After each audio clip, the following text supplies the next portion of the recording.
Hello, आप सबों को जय मसीह की।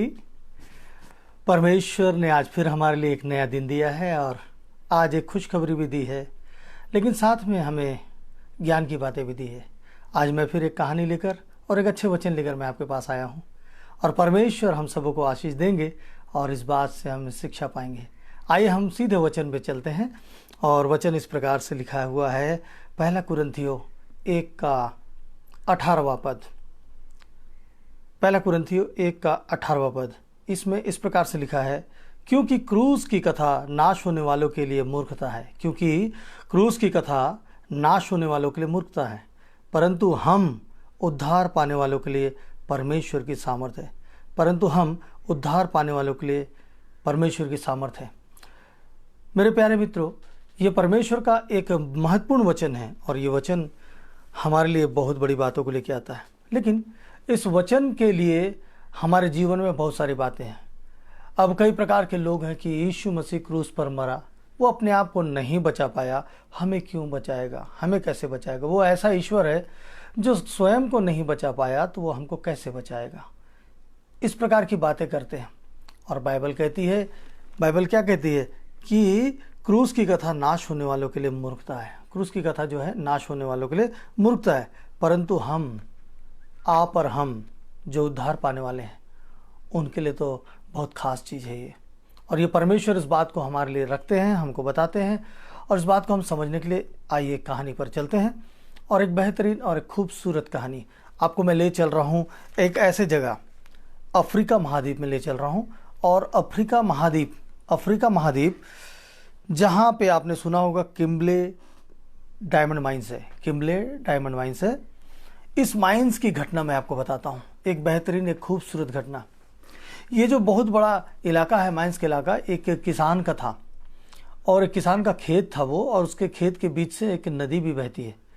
और वो किसान धनवान होना चाहता था, अमीर होना चाहता था। और उस देश में वो कई जगह सुना था कि हीरे के खदान है। तो उसने क्या किया, अपने खेत को बेच दिया और उस पैसे को लेकर वो हीरे की खदान को खोजने चला गया। उस अफ्रीका महाद्वीप में वो ढूंढा और सारे पैसे बर्बाद कर चुका, लेकिन उसको हीरे का खदान नहीं मिल पाया और उसने अपने सारे पैसे को ख़त्म कर दिया। अमीर तो नहीं बन पाया, मगर जो पैसा था, जो संपत्ति था, वो भी चला गया उस किसान का। और वो किसान जो है हताश हो गया और हताश होकर उसने अपनी जान दे दी। लेकिन होता क्या है, इसके बाद आगे बात बढ़ती है। वो जो खेत जो किसान ने बेचा था, उस खेत को खरीदने वाला जो दूसरा किसान था, वो किसान एक दिन जब अपने खेत में काम कर रहा था, अपने खेत में, तो वो देखता है कि नदी से एक रोशनी चमक रही है। सूरज की किरणें उस पर पड़ रही है और रोशनी चमक रही है। तो वो जाकर देखता है कि पत्थर चमक रहा है। तो उस नदी से उस पत्थर को वो उठा लेता है। वो बहुत खूबसूरत पत्थर था, सतरंगी चमक रहा था। उस पत्थर को वो साफ करके घर में ले जाकर सजा कर रख देता है और उसके बाद वो अपने दैनिक जीवन में पड़ जाता है, अपने दैनिक जीवन के कार्यों में पड़ जाता है। एक दिन उसका मित्र उसके घर में आता है तो जाके देखता है कि उसके जो सामने जो सेल्फ है उसमें एक बेशकीमती चमकने वाला एक पत्थर रखा हुआ है जो खूबसूरत दिख रहा है। तो वो उसका मित्र बोलता है कि ये जो पत्थर है ये तुम्हें कहाँ से मिला। तो वो बताता है कि मुझे ऐसी जगह से, मेरे खेत से मिला है और एक खूबसूरत पत्थर है। तो वो जो उसका मित्र है वो उस हीरे को पहचान जाता है, बोलता है ये एक बेशकीमती हीरा है, आज तक का ये सबसे बेशकीमती हीरा है, चलो तुम्हें कहाँ मिला। तो ये उस स्थान पर जाते हैं और जब वो उस स्थान पर जाते हैं तो वहाँ पे कई ऐसे पत्थर मिलते हैं, कई ऐसे पत्थर, उस खेत में ऐसे पत्थर मिलते हैं जिसे वो निकालते हैं। और वही स्थान मालूम, वही स्थान है किम्बले डायमंड माइंस। वो स्थान किम्बले डायमंड माइंस, इतना फेमस जगह। तो वो किसान जिसके पास खुद के पास जो फसल था, खुद के ज़मीन में जो हीरा था, वो दूसरे के ज़मीन पर, दूसरे इलाके में हीरा ढूंढने चला गया। और क्या हुआ उस हीरा का, उस खेत को भी उसने बेच दिया और अपने प्राण को भी उसने दे दिया, बर्बाद हो गया, प्राण को दे दिया और उसको हीरा नहीं मिला, लेकिन उसका जीवन तबाह हो गया। यही बात है मित्रों, हमने आज वचन पढ़ा है, क्योंकि क्रूस की कथा तो नाश होने वालों के लिए मूर्खता है, क्रूस की कथा। हम जो जानते हैं कि हमारे पास क्या है, हमारे पास उद्धार है, हमारे पास सारी बातें हैं और ये उद्धार हमारे लिए है, परंतु हम उद्धार पाने वालों के लिए परमेश्वर की सामर्थ्य है। हम में से जो परमेश्वर का सामर्थ्य पाना चाहता है, हम में से जो परमेश्वर का सामर्थ्य पाना चाहता है, तो ये मौका है।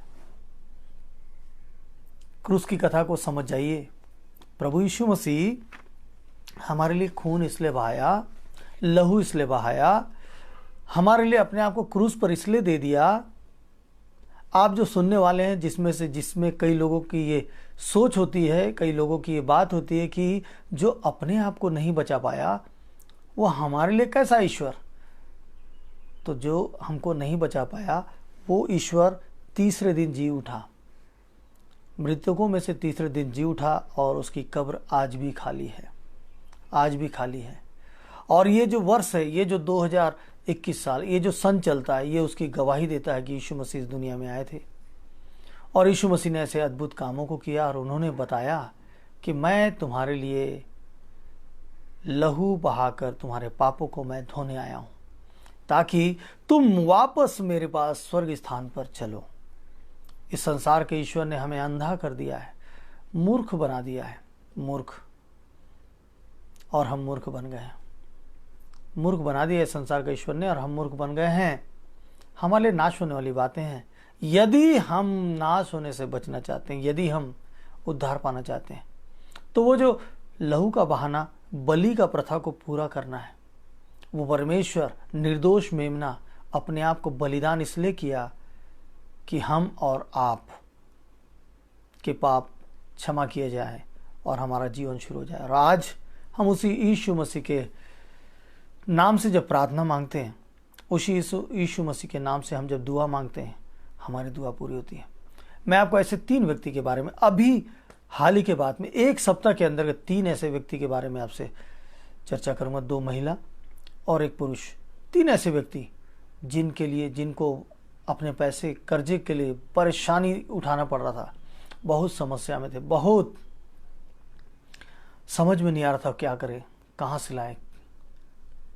लेकिन तुरंत परमेश्वर ने जब वो लोग परमेश्वर के पास घुटने टेके, मेरे पास फ़ोन आया, हमने प्रेयर किया और हमने बोला कि प्रभु उपाय करने वाला है, वो परमेश्वर रास्ता निकालेगा। और परमेश्वर ने उस रास्ते को बताया और ऐसे 3 लोग सिर्फ एक दिन में उनको बैंक से लोन मिल गया, जबकि उनका लोन पहले से चल रहा था। 1 दिन में मिल गया और उनका कर्ज उतर गया और वो धन्यवाद देने लगे। ऐसे 3 लोग, और ये इसी सप्ताह की बात है। तो हमारे पास वो परमेश्वर है जिसके नाम से हम आज प्रार्थना मांगते हैं, असंभव को संभव करता है। आप भी परख कर देखिए, आजमा कर देखिए, उस परमेश्वर को पहचान कर देखिए। वो परमेश्वर हमारे लिए जब खून बहाया है, अपने प्राण को दिया है, तो कोई मूर्खता नहीं है। वो परमेश्वर है। क्यों दिया हमारे लिए अपना जान, क्यों दिया हमारे लिए अपना प्राण, क्यों हमारे लिए अपने आप को लज्जित कर दिया, क्यों अपने आप को कांटों का ताज अपने सिर पे पहन लिया, क्यों हाथों में पैरों में कीला ठुकवा लिया। इसलिए नहीं कि हम उसका मजाक उड़ाए, क्योंकि एक दिन आपको और मेरे को इस संसार को छोड़ के जाना है। फिर ये बात ना हो जाए, क्योंकि क्रूस की कथा तो नाश होने वालों के लिए मूर्खता है। हम मूर्खता से बच जाएं, क्योंकि नाश हो जाएंगे, फिर हमें मौका नहीं मिलेगा। आज मौका है और बेहतर मौका है, तो इसलिए इस बात को याद करें। परंतु हम उद्धार पाने वालों के लिए परमेश्वर की सामर्थ्य है। हम उद्धार पाने वालों के लिए परमेश्वर की सामर्थ्य है। हम परमेश्वर को पहचाने। प्रभु यीशु मसीह का नाम हमें दिया गया। यीशु नासरी के नाम से हम जब प्रार्थना करते हैं तो हमारी सारी बातें बदल जाती है। यीशु नासरी के नाम से हम प्रार्थना करते हैं तो हमारे दुख दूर हो जाते हैं। यीशु नासरी के नाम से जब हम प्रार्थना करते हैं तो बीमारी चली जाती है। यीशु नासरी के नाम से जब हम प्रार्थना करते हैं तो अंधे देखने लगते हैं, लंगड़े चलने लगते हैं, बीमार अपने बिस्तर को छोड़कर खड़े हो जाते हैं, गूंगे बोलने लगते हैं, और बड़ी बड़ी बीमारियां जो इस संसार का ज्ञान जो असंभव कहता है वो संभव हो जाता है। परमेश्वर का धन्यवाद करें और आज उस यीशु मसीह के पास आएं, आज उस क्रूस के दर्द को समझें। और आज आइए हम प्रार्थना करते हैं, आइए हम प्रार्थना में शामिल होते हैं। पवित्र प्यारे पवित्र पवित्र पवित्र प्यारे यीशु मसीह, हम एक बार फिर आपके पास आए पिता। आज का भोर, आज की सुबह, आज आपने हमें एक विशेष तरीके से दिया पिता परमेश्वर, क्योंकि आज आपने एक खास बात बताया है। आज आपने हमें अपने पापों को साफ करने का तरीका बताया है। आज आपने हमें अपने पापों को धोने का तरीका बताया है। आज आपने हमें बताया कि मैं तो तुम्हारे पास हूँ, तुम कहीं खोजने क्यों जाते हो, मैं तुम्हारे पास हूँ, सिर्फ मांगो और अपने आप को धो लो, मैं तुम्हारे जीवन के सारे समस्याओं को दूर कर दूंगा।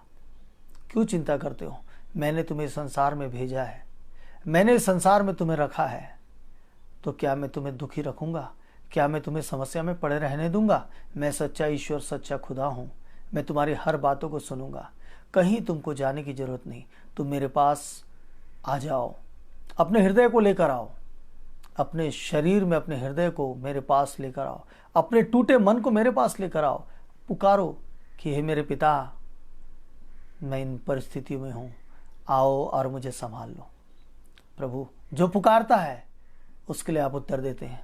आज पिता परमेश्वर जो 3 लोगों के बारे में मैंने गवाही दी है, प्रभु ये आपके महान काम, महान दया का फल है पिता, आपके सच्चाई का फल है प्रभु जी। ऐसे कई हैं पिता जो लगातार प्रार्थना करवाते हैं पिता, आज उनको ये बात समझ में आ जाए कि पिता परमेश्वर, हम जिस परमेश्वर के नाम से मांगते हैं उससे मांगना मूर्खता नहीं, उसका नाम लेना मूर्खता नहीं, उसका आदर करना है, उसको सम्मान देना है, उसको धन्यवाद देना है। वो परमेश्वर हमारे साथ रहता है और हर बात को पूरा करता है। आज हमारे साथ मिलकर प्रार्थना करने वाले जितने भी आप लोग हैं, अगर आज प्रभु के पास अपने आप को देते हैं, उस क्रूस के दर्द को महसूस करते हैं, तो आप आज अपनी समस्या से आज़ाद हो जाएंगे, अपने दुष्ट आत्माओं के बंधन से आज़ाद हो जाएंगे, अपने बीमारियों से आज़ाद हो जाएंगे, अपनी समस्याओं से आज़ाद हो जाएंगे, अपने पाप से मुक्त हो जाएंगे, अपने श्राप से मुक्त हो जाएंगे। प्रभु यीशु प्रेम करता है और प्रेम सिखाता है। अपने जीवन में बदलाव लाने के लिए हमारे जीवन में यही बात है। आइए हम प्रभु यीशु मसीह के नाम से मांगें और प्रभु यीशु मसीह के सामने घुटने टेकें। प्रभु हमारे लिए सुनता है, उसे पूरा करता है।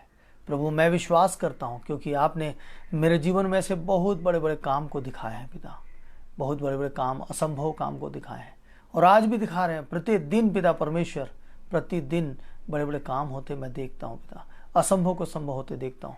मैं विश्वास करता हूँ और आज मेरे साथ जितने लोग मिलकर प्रार्थना कर रहे हैं, अपने हृदय में हाथ रखकर प्रार्थना कर रहे हैं और आपके पास बोल रहे हैं, हे यीशु, आप अगर ईश्वर हैं, आप अगर सच्चे खुदा हैं, तो आज मेरी इस समस्या को दूर करना, अपनी सच्चाई को मुझ पर प्रकट करना। मैं इन बंधनों में हूँ, मुझे आज़ाद करना। प्रभु ऐसे जो लोग आज प्रार्थना कर रहे हैं पिता, प्रभु जी आज उनकी प्रार्थना सुन ली जाए और आपका प्रेम, आपकी दया उन पर प्रकट हो जाए। पवित्र यीशु, पवित्र यीशु, कोई भी रोग, कोई भी बीमारी क्यों ना हो, आज अद्भुत काम होने पाए पिता परमेश्वर। प्रभु जबकि आज सप्ताह का पहला दिन है, प्रभु जी आज ऐसा दिन है पिता परमेश्वर जो पूरे विश्व में आराधनाएं जलाई जाती है। आज पिता परमेश्वर जो आपको ढूंढता है, आज वो पाने वाला हो सके पिता परमेश्वर। जो आपको ढूंढ रहा है पिता परमेश्वर, वो पाने वाला हो जाए, क्योंकि संसार की वस्तुओं को ढूंढने वाला नाश हो जाता है पिता। और जैसे वो किसान नाश हो गया, संसार की वस्तु को ढूंढने के लिए, धनवान बनने के लिए वो गया और खुद अपने जीवन को खो दिया उसने।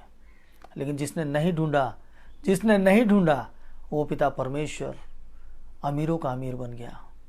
वैसे ही पिता परमेश्वर, आपके पास हमको ढूंढने जाने की जरूरत नहीं, सिर्फ आपके पास अपने घुटने टेकने की जरूरत है, क्योंकि आप हमारे साथ हैं।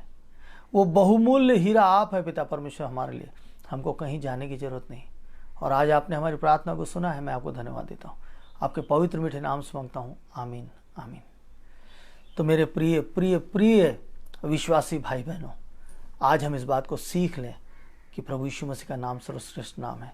ये पवित्र शास्त्र हमसे कहती है, ये पवित्र शास्त्र में लिखा हुआ है कि एक ही नाम है, सर्वश्रेष्ठ नाम, एक ही नाम, यीशु नासरी का नाम। और जब उस नाम को हम लेते हैं ना, तो हमारा छुटकारा संभव है, हमारा आनंद संभव है। इसलिए आज हमने जो वचन सुना है वो परमेश्वर की ओर से वचन था, और परमेश्वर ने आज फिर हमें एक खूबसूरत वचन दिया। प्रभु आप सबों को आशीष दे, और फिर प्रभु हम सबों को फिर एक नए वचन के साथ कल सुबह मिलाए। हम यही आशा रखते हैं और हम चाहते हैं कि आप हमसे इसी प्रकार रोज मुलाकात करें। प्रभु आप सबों को आशीष दे। आप सबों को जय मसीह की।